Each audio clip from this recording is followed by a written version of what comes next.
Charles, you obviously had some momentum there with that Miles three at the end of it going into overtime, and it felt like some of that momentum kind of went away. To start overtime, what kind of stood out to you about the start that Chicago had there, 8-0, and was it any sort of breakdowns that stood out?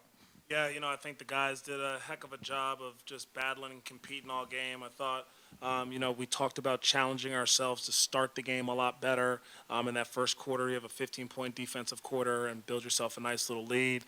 Second quarter, I thought that, give Chicago credit. Their transition offense kind of took off a little bit, but like defending without fouling, I thought was a little bit of a theme in that second. And third quarter, again, came out with, I think, a great mindset and purpose and competitiveness. And fourth quarter, same thing. And I think it came down to some of those into fourth quarter plays where Chicago offensive rebounds and, give some of their guys, some of their role guys credit. Craig had a night, hit some threes. And I think as a group, they took, 60 threes. And so not a great percentage. I thought we got some good looks and weren't able to convert on some of them. And then in that overtime period, like you said, kind of came out that first play, weren't able to come up with anything. And then just some of our shift activity or awareness to the three-point line and some of the situations just we could be a little bit tighter to not give up that Vucevic corner three. And then also the baseline out of bounds corner three to Craig as well. You mentioned battling back to in this game to kind of come back and tie and almost have a chance to win it. When you can't win these games, though, and you can't get tangible results, like what's that like as a coach to kind of like balance, coming back but not being able to win these games still? Yeah, I actually think that there's some great evidence of just growth. And like I said, the first quarter, everyone's made a thing of our slow starts. And so you have a better start. And so you see some growth there. I think that this was a little bit closer to us playing the style of basketball that we want to play for 4 quarters. And so we're continually trying to just get better and be our best version of ourselves. And so far, I think that we've had great fourth quarters. We've today had a good first quarter, better fourth quarter, and now you just got to piece it together where you're putting together a complete game.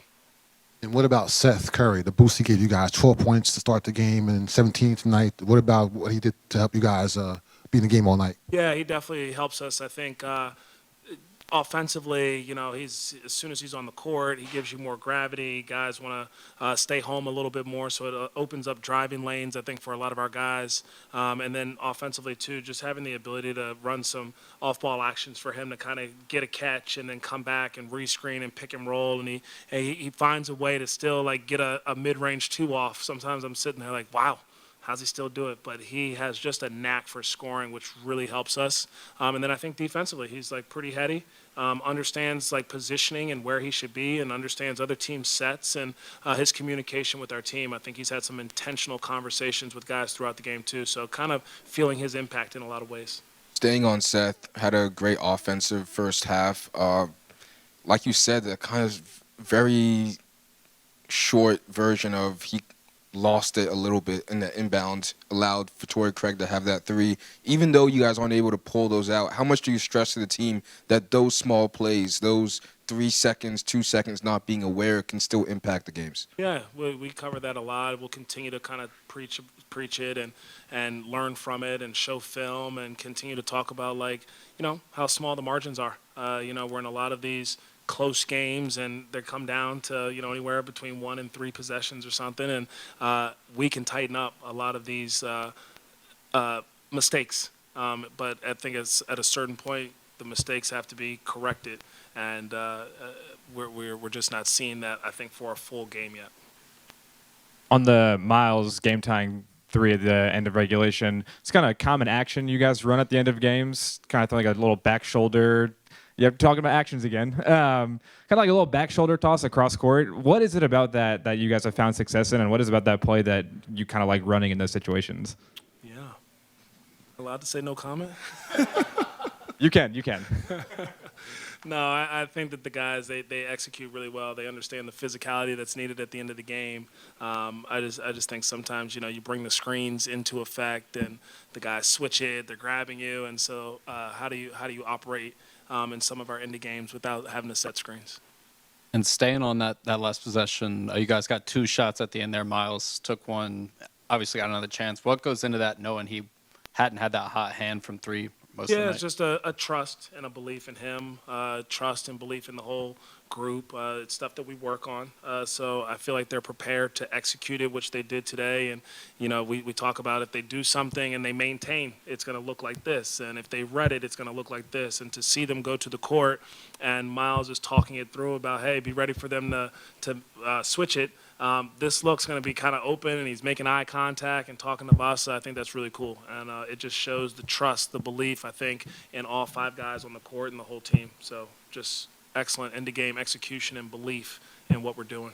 A few games ago, you talked about wanting to play players who embody the standards that you have, and you mentioned saying that everyone's done it, but you've seen it in spurts. You want to see it consistently.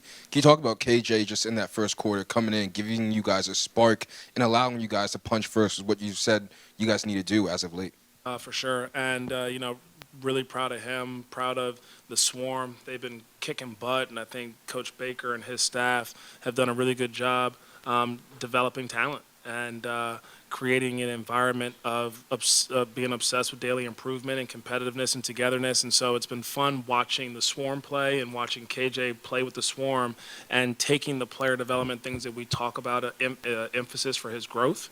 And he's got to pick up. He's got to have an impact. He should watch guys like TJ McConnell when they come in the game and they're picking up full court and they just find a way without having to score all the time of just impacting the game and impacting winning. And I think he took that to heart. And we saw it in some of the Greensboro games. And I thought he did a really good job of coming here and not just letting that be a Swarm performance or a Swarm KJ, but all the time KJ. And he's got to be the same guy. And I was really happy that he was that today. And I thought that he did a really good job of impacting the game. Seems like we've seen Mark Williams look more and more and more comfortable with each game. So what did you like out of what you saw from him tonight? Yeah, I even told him after the game I thought this was one of his more complete games with his activity, his effort on both sides of the floor. It was nice to be able to move him around and guard different guys today, be in different coverages. We switched a little bit with him, had him up in the pick and roll, had him back in the pick and roll, had him coming to help. I thought he blocked some shots.